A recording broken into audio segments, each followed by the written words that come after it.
Hi hello வணக்கம் friends. எல்லாரும் எப்படி இருக்கீங்க? ஐபிஎல்ல 51வது மேட்ச் எம்ஐக்கும் கேகேஆருக்கும் இடையே நடைபெறும் போட்டி இரவு 7:30க்கு வான்கடை கிரிக்கெட் கிரவுண்டில் நடைபெறுதுங்க. பிச் வந்து பேட்டிங் பிச்சு ஆவரேஜ் ஸ்கோர் வந்து சொல்ல விரும்பலைங்க. ஆவரேஜ் ஸ்கோர்ன்றதை நம்ம எப்படினாலும் எதிர்பார்க்கலாம். ஸோ அதனால் இந்த மேட்ச்சுக்கான பர்சன்டேஜ் வைஸ் அதிகமாக இருக்கக்கூடிய பிளேயர்ஸ் வந்து இவங்க தான். இந்த மேட்ச்சில் வந்து நான் யாரை ட்ராப் பண்ணுறேன் அப்படின்னா பிலிப் சால்ட் வந்து ட்ராப் பண்ணியிருக்கேன். என்ன ரீசன் பார்த்தீங்கன்னா 2 டைம் வந்து MVP வாங்கியிருக்காரு.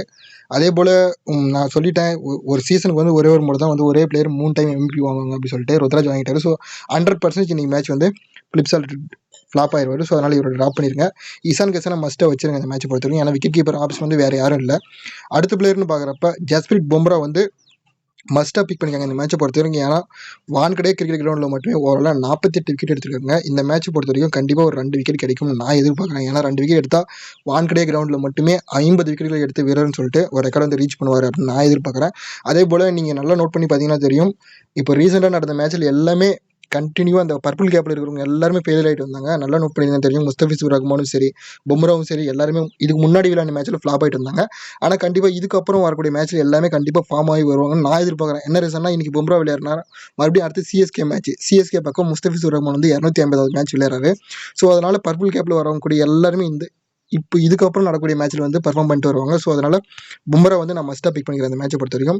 சுனில் நரேனை பிக் பண்ண ரீசன் என்னன்னா சிம்பிள் தான். நான் வந்து யூனிவர்சல் கேப்டன் வைஸ் கேப்டன் வரக்கூடிய சுனில் நரேன், பிலிப் சால்ட் 2 பேர் இருக்காங்க. பிலிப் சால்ட்டை ட்ராப் பண்ணுறப்ப நம்ம சேஃபாக வேணும்னா நரேன் தான் பிக் பண்ணி ஆகணும், வேறு வழி இல்லை. கண்டினியூவாக ட்ரீம் டீம் வந்திருக்காரு. மேபி 95% வந்து சுனில் நரேன் எடுத்து வச்சுருக்காங்க. இவர் ஒரு பிளேயர் வந்து ஃப்ளாப் ஆகிட்டாருன்னா அந்த 95% இருக்கக்கூடிய அந்த டீம்ஸ் வந்து ஃப்ளாப் ஆயிரும். ஸோ மேபி ஒரு ஃப்ளாப் ஆகிறதுக்கான வாய்ப்புகள் வந்து மிகவும் குறைவாக தான் இருக்குது. என்ன ரீசன்னு பார்த்தீங்கன்னா, இப்போ நம்ம சால்ட்டும் கட் பண்ணிட்டோம், அடுத்தது நரேனும் கட் பண்ணுறோன்னு வச்சுக்கோங்களேன், ரொம்ப ரொம்ப லோ ஸ்கோரிங் கேம் ஆயிரும். அது வந்து டாப் ஆர்டரே நின்று விளையாடுற மாதிரி வந்துடும். வேணா ட்ராப் பண்ணுறவங்க ஹெவி ரிஸ்க்காக வேணும் ப்ரோ, எனக்கு யாருமே யோசிக்காத மாதிரி கொடுக்குற ஒரு டீம்னா இந்த 2 பேருமே கூட கம்ப்ளீட்டாக ட்ராப் பண்ணி பாருங்கள். ஏன்னா வச்சுக்கோங்களேன், இந்தியாரெலாம் மோஸ்ட்லி இப்படி தான் ட்ரை பண்ணுவாங்க. நீங்கள் வந்து இப்போ உங்கள் ஃப்ரெண்ட்ஸுக்கிட்டலாம் கொண்டு போய் இந்த 6 பேரில் நீ யாரை ட்ராப் பண்ணுவேன் அப்படின்னு கேட்டிங்கன்னா வச்சுக்கோங்களேன், மோஸ்ட்லி மிஞ்சி போனால் ரோஹித் சர்மா சொல்லி பார்ப்பாங்க, இல்லைனா பும்ரா, கிசான் இப்படி தான் ட்ராப் பண்ணுவாங்க. தவிர இந்த பிலிப் சால்ட் மாதிரி பிளேயர்லாம் வந்து ட்ராப் பண்ண மாட்டாங்க. ஏன்னா இப்போ ஒரு 2 டைம் 50 அடிச்சிட்டாரு அப்படின்னாவே அவர் மோஸ்ட்லி பிக் பண்ணுறது தான் பார்ப்பாங்க. இந்தியாரெலாம் அப்படி இல்லை, யாரை வேணால் ரிமூவ் பண்ணுவாங்க. இந்த மேட்ச்சுக்கு வந்து நான் ஏன் பேட்டர்ன் 4 வந்து கொடுக்குறதில்ல அப்படின்னு பார்த்தீங்கன்னா, பேட்டர்ன் 4 வந்து கண்டினியூவாக 4 மேட்ச் வந்துருச்சுங்க. ஸோ இந்த மேட்ச் வரதுக்குனா வாய்ப்புகள் குறைவு. நான் ஒரே ஒரு பிளேயர் தான், பிலிப் சால்ட்டை மட்டும் ரிமூவ் பண்ணுறேன். இந்த 5 பிளேயருமே வந்து நான் வைக்கிறேங்க டீம் உள்ளார. சரிங்களா? இதில் இந்த 5 பிளேயரில் யாராச்சும் ஒரு பிளேயர் வந்து ஃப்ளாப் ஆகிறாரு, ரொம்ப ரிஸ்க் எனக்கு வேணும் ப்ரோ அப்படின்னா நீ வேணா ரோஹித் சர்மா ட்ராப் பண்ணிப்பாரு, இல்லை சுனில் நரேன், ரசல் யாராச்சும் ஒரு மேலே ரிஸ்க் எடுத்துப்பாரு. சரியா? நான் வந்து பேட்டர்ன் 5 தான் கொடுக்குறேன். ஏன்னா நம்ம பேட்டர்ன் 2 கூட கொடுக்கலாம். சரிங்களா? நான் மேட்சுக்கு சொல்கிறேன், பேட்டர்ன் 2 இல்லை 3 கூட கொடுப்பேன். அந்த மாதிரி போட்டால் வந்து மேபி காசு வந்து இழந்துருவீங்க. அதனால தான் நான் வந்து என்னுடைய ஒப்பீனியன் சொல்கிறேன். இந்த மேட்சை பொறுத்த வரைக்கும் 5 பேருமே வர மாதிரி தான் இருக்குது. அதனால் பேட்டர்ன் 5 வந்து கொடுக்குறேன். மேபி உங்களுடைய சஜெக்ஷன் எதுவாக இருந்தாலும் கீழே கமெண்ட்டில் சொல்லிட்டு போங்க. அதே போல் இந்த 5 பேரும் பிக் பண்ணுறதுக்கான ரீசன் சொல்லணும்ல, என்னென்ன ரீசன் நான் சொல்லிடுறேன் பாருங்க. ஃபர்ஸ்ட் வந்து சால்ட்டை ரிமூவ் பண்ணிட்டோம், விக்கெட் கீப்பரில் வேறு ஆப்ஷன் இல்லை, நம்ம கிசான் தான் எடுத்துட்டேன். ஓகேவா? கிசான் ரன் அடிக்காமல் அவுட் ஆகிட்டா கூட சரிங்களா, மேபி கேட்ச் பிடிச்சி கூட ட்ரீம் டீம் வந்துடுவார். சரிங்களா? அந்த ஆப்ஷன் கூட நீங்கள் எடுத்துக்கலாம், இல்லை ரன் அடிச்சு கூட வரலாம், நீங்கள் எப்படினாலும் எடுத்துக்கலாம். ரோஹித் சர்மா பொறுத்த வரைக்கும் வென்யூ லீடரே இவர் தாங்க. 2200 ரன் சம்திங் பக்கம் அடிச்சிருக்காரு. அதே போல் இந்த கேகேஆருக்கு எதிராக மட்டுமே 1000 ரன் பக்கம் ஸ்கோர் பண்ணியிருக்காருங்க. ஆவரேஜ் மட்டுமே 36 பக்கம் வச்சிருக்காரு. ரொம்ப ரொம்ப முக்கியமான பிளேயர். அதே போல் லாஸ்ட் மேட்ச் நம்ம சொல்லியிருந்தோம் ஒரு பர்த்டே, மேபி வராமல் போகலாம். சீசனுக்கு பர்த்டே அன்றைக்கி ட்ரீம் டீம் வரதலும் கூட சொல்லியிருந்தோம். கண்டிப்பாக ஃப்ளாப் ஆகிட்டாரு. மேபி இந்த மேட்ச் கூட ஃப்ளாப் ஆகலாம் அப்படின்னு நீங்கள் எதிர்பார்க்காதீங்க.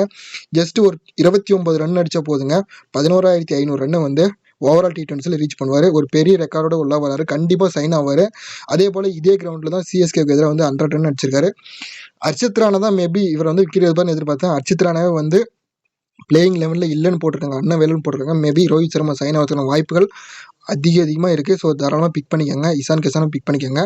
இல்லை ப்ரோ, லெஃப்ட் ஹேண்டர்ஸ்க்கு எதிராக வந்து வீக்காக இருக்காரு, ஸ்டார்ஸி கூட லெஃப்ட் ஹேண்டர் தான் இருக்காரு, மேபி ஃப்ளாப் ஆவார்னா தாராளமாக கட் பண்ணிட்டு போங்க. ஏன்னா இது எல்லாமே உங்கள் ஒப்பீனியன் தான். அடுத்த பிளேயர்னு பார்க்குறப்ப சுனில் நரேனை பற்றி சிம்பிளாக சொல்லணும்னா, கேகேஆர் டீமில் ஒரே ஒரு பிளேயர் வந்து கன்சிஸ்டன்சியாக வந்து பெர்ஃபார்ம் பண்ணுறாருன்னா இவர் ஒருத்தர் தான்.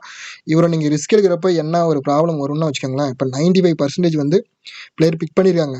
மேபி நீங்கள் இவரை ட்ராப் பண்ணிட்டு போகிறப்ப இவர் ஜஸ்ட் ஒரு 40 பாயிண்ட் எடுத்துகிட்டா கொடுங்க, உங்கள் டீம் வந்து போட்ட காசு வராது. நான் சொல்லிடுறேன், எனக்கு வந்து காசை பற்றி கவலை இல்லை ப்ரோ. ட்ராப் பண்ணுறாங்க, தாராளமாக ட்ராப் பண்ணிக்கும். பும்ராவை நான் சொல்லிட்டேன், வான்கடை பிச்சு பர்பிள் கேப்பில் லிஸ்ட்ல இருக்காரு வருவார்னு சொல்லிட்டு. ரசூலை பொறுத்த வரைக்கும் நான் பிக் பண்ணுறதுக்கான ரீசன் என்னன்னா, பிளிப்சால்ட்டை வந்து ட்ராப் பண்ணிட்டுங்க. அப்போ மிடில் ஆர்டர்லாம் பர்ஃபார்ம் பண்ணிட்டு வரப்போ ரசூலுக்கு கண்டிப்பாக பேட்டிங் கிடைக்கும்னு நான் எதிர்பார்க்குறேன். அதே போல் 19 ஓவர் லாஸ்ட் மேட்ச்சில் கூட 19 ஓவர் பவுல் பண்ணார். மேபி உள்ள வரதுக்கான வாய்ப்புகள் இருக்குது. அதே போல் கேகேஆர் பக்கம் ஹர்ஷித் ராணாவும் வந்து பிளேயிங் லெவல் இல்லைன்னு போட்டாங்க. மேபி உள்ளே வர பவுலர் வந்து எக்ஸ்பென்சிவாக வந்து பவுலிங் பண்ணிட்டாருன்னா கட்டாயம் வந்து ரசூல் பவுல் பண்ணுவார். ஸோ எடுத்துக்கங்க. நான் பேட்டர்ன் 5 வந்து ப்ரிப்பேர் பண்ணியிருக்கேன்.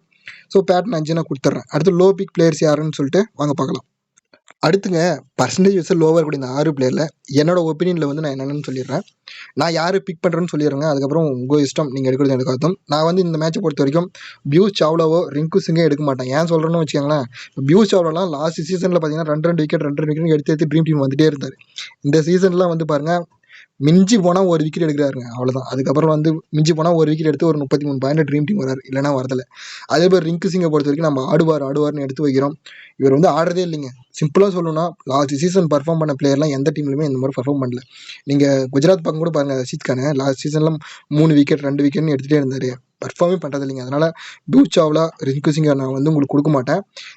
உங்களுக்கு வேணும்னா நீங்கள் ட்ரை பண்ணி பார்த்துங்க. அடுத்து பிளேயர்னு பார்க்குறப்ப வஜேரை கூட எடுக்க மாட்டேன். வஜேரை மாதிரி பிளேயர்ஸ்லாம் வந்து எப்போ தெரியுமா உள்ள வருவாங்க, இப்போ லாஸ்ட் மேட்ச்சில் வந்து டாப் ஆர்டர் காலியானாங்க பார்த்தீங்களா, அந்த மாதிரி மேட்ச்சில் தான் வதீர மாதிரி பிளேயர்லாம் வருவார். அதே மாதிரி மிஸ்ஸார் டைப் தான்.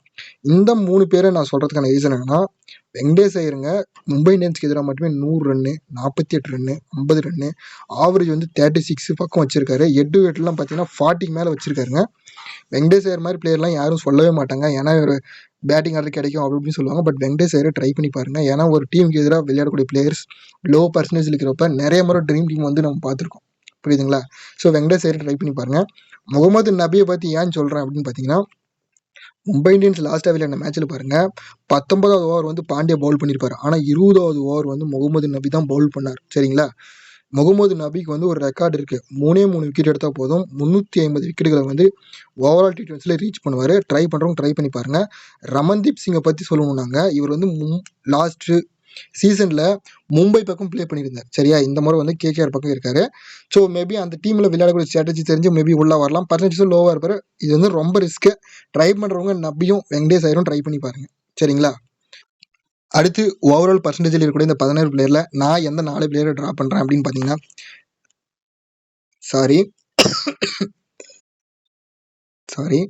ஹர்திக் பாண்டியா, ஸ்ரேயஸ் ஐயர், திலக் வர்மா, பிளிப்சால்ட், இவங்க 4 பேருமே ட்ரா பண்ணிடுறேன். திலக் வர்மா பொறுத்த வரைக்கும் மோஸ்ட்லி எல்லாரும் பிக் பண்ண பார்ப்பாங்க. நான் ட்ரா பண்ணிடுறேங்க. ஏன்னா என்னை பொறுத்த வரைக்கும் இந்த மேட்ச் எப்படி நடக்கும் அப்படின்னு நான் எதிர்பார்க்குறேன்னா, மும்பை வந்து ஃபஸ்ட் பவுலிங் பண்ணுவாங்க, கேகேஆர் வந்து ஃபஸ்ட் பேட்டிங் பிடிக்குவாங்க அப்படிங்கிற மாதிரி போட்டிருக்கேன். ஸோ சேசிங்கில் இவங்க 3 பேர் மேட்ச் முடிக்கிற மாதிரி சொல்லியிருக்கேன்.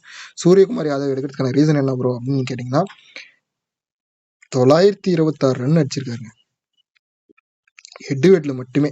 சரிங்களா? ஹெட் டு ஹெட்டில் மட்டுமே 926 ரன் அடிச்சிருக்காருங்க. இவர் ஜஸ்ட் ஒரு 74 ரன் அடிச்சா போதும் 1000 ரன்னை வந்து ரீச் பண்ணுவார். எனக்கு வந்து ரோஹித் சர்மாலாம் பிடிக்கல ப்ரோன்னா தாராளமாக சூரியகுமார் யாதவ் கேப்டனாக கொடுத்துட்டு போயினே இருங்க. அதே போல் நான் வந்து இந்த 4 பேர் பாண்டியா வந்துலாம் ஏன் ட்ராப் பண்ணுறேன் அப்படின்னு பார்த்தீங்கன்னா, உங்களுக்கே தெரியும் மோஸ்ட்லி ஃபாஸ்ட் பவுலர்ஸ்னால் எல்லா ஃபாஸ்ட் பவுலர்ஸுமே வந்து விக்கெட் கிடைக்காது. ஸோ நான் பும்ராவும் கொட்ஸியா இந்த 2 பவுலரை வந்து நான் மஸ்ட்டாக பிக் பண்ணுறதுனால கொட்ஸியாவும் பிக் பண்ணுறதுக்கான ரீசன் என்னன்னா, 50வது இன்னிங்ஸ் விளையாடுறாருன்னு நினைக்கிறேன். ஸோ அதனால் கொட்ஸியாவை பிக் பண்ணிக்கிறேன். பும்ராவை வந்து பிக் பண்ணுறதுக்கான ரீசன் நான் பல முறை சொல்லிட்டேன் உங்களுக்கு. அதனால் எக்ஸ்பிளைன் பண்ணுவேன்னு நினைக்கிறேன். பாண்டியா வந்து ஸோ அதனால தான் ஃபாஸ்ட் பவுலருக்கு எல்லா ஃபாஸ்ட் பவுலருக்கும் விக்கெட் கிடைக்காது இல்லைங்களா? அதுக்கோசரம் பாண்டியாவை ட்ராப் பண்ணுறேன். பாண்டியா மாதிரி பிளேயர்ஸ்லாம் எப்போ உள்ள வருவாங்க அப்படின்னு பார்த்தீங்கன்னா, இப்போது லாஸ்ட் மேட்ச்லாம் டாப் ஆர்டர்லாம் காலி ஆனாங்க இல்லைங்களா? அந்த மாதிரி சமயத்தில் பேட்டிங் கிடைக்கிறப்போ உள்ளே வருவாங்க. அதனால ரீசன்னா பல ரீசன் சொல்லிட்டே போகலாம். ஆவரேஜ் கூட போவராக தாங்க இருக்குது. கேகேஆருக்கு எதிராக வந்து ஆவரேஜும் போவராக தான் இருக்குது. பாண்டியா வந்து நான் ட்ராப் பண்ணிக்கிறேன். அது திலக் வர்மாவும் ட்ராப் பண்ணிக்கிறேன். ஸ்ரேயஸ் ஐயரை ட்ராப் பண்ணுறதுக்கான ரீசன் என்னன்னா, மோஸ்ட்லி டாப் ஆர்டர் காலி ஆகுதுன்னா உடனே ஸ்ரேயஸ் ஐயர் தான் எடுப்பாங்க. ஆனால் வெங்கடேஷ் ஐயர் மாதிரி பிளேயர்லாம் யாரும் ட்ரை பண்ண மாட்டாங்க. இவர் வந்து கண்டினியூவாக வந்து ட்ரீம் டீம் வந்திருக்காருங்க. இவர் மேபி இந்த மேட்ச் ஃப்ளாப்பாக வரும் நான் எக்ஸ்பெக்ட் பண்ணுறேன். அதனால் ட்ராப் பண்ணி பார்க்குறேன். அடுத்த பிளேயர்னா பிளிப்சால்ட். இவங்க 4 ட்ராப் பண்ணிவிட்டு வருண் சக்கரவர்த்தி எடுக்கிறதுக்கான ரீசன் என்னன்னா, லாஸ்ட் மேட்ச் ட்ரீம் டீம் பாருங்கள், பிளிப்சால்ட் வந்து கேப்டனாக வந்திருந்தாரு, வருண் சக்கரவர்த்தி வைஸ் கேப்டனாக வந்தார். ஃபர்ஸ்ட் ரீசன் இதுதான். நம்ம வந்து இந்த பிளேயரை ட்ராப் பண்ணுறப்ப இதை நம்ம ஃபஸ்ட்டாக வைக்கிற மாதிரி வந்துடும். அடுத்து ஹெட் டு ஹெட்லையும் பார்த்தீங்கன்னா 3 விக்கெட் 1 விக்கெட் இந்த மாதிரி எடுத்துகிட்டே இருக்காரு. ஸோ வருண் சக்கரவர்த்தி வந்து அதே போல் நம்ம டாப் ஆர்டர் பிக் பண்ணிட்டு இருக்கும்போது மிடில் வந்து வருண் சக்கரவர்த்தி தான் பவுல் பண்ணுவார். ஸோ இவர் விக்கெட் கிடைக்கும்னு நான் எதிர்பார்க்குறேன். அதனால பிக் பண்ணிட்டேன்.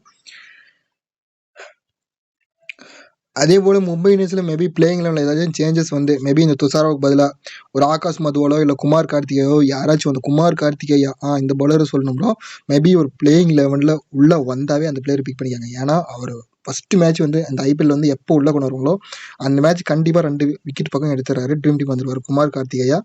மேபி அந்த பிளேயர்லாம் பிளேயிங் லெவலில் எடுத்துக்காங்க. ஆகாஷ் மதுவால்னு ஒரு பவுலர் சொன்னேன் இல்லைங்களா, அவரும் வந்து 8 விக்கெட்டில் இப்போ 5 மேட்ச் 8 விக்கெட் இந்த மாதிரி ரேத்தமில் வந்து எடுத்திருக்காரு. அவரும் வேணும்னா எடுத்துக்கோங்க. மோஸ்ட்லி இந்த மேட்சை பொறுத்த வரைக்கும் கேகேஆர் பிளேயர்ஸ் பதிலாக மும்பை இந்தியன்ஸ் பிளேயருக்கு வந்து மோர் இம்பார்ட்டன்ட் கொடுத்து டீம் எடுத்தீங்கன்னா வின் பண்ணுறதுக்கான வாய்ப்புகள் வந்து அதிகமாக இருக்குது. வீடியோ பற்றிய கருத்துக்களை வந்து கமெண்ட்டில் சொல்லிட்டு போங்க. தேங்க்ஸ் ஃபார் வாட்சிங். நம்ம சேனலுக்கு வந்து தொடர்ந்து சப்போர்ட் பண்ணி வச்சோன்னா நம்ம நண்பர்கள் எல்லாருக்கும் மிகப்பெரிய நன்றிகளை தெரிவிச்சுக்கொண்டு அடுத்து ஒரு நல்ல வீடியோ சந்திக்கிறேன். தேங்க்ஸ் ஃபார் வாட்சிங்.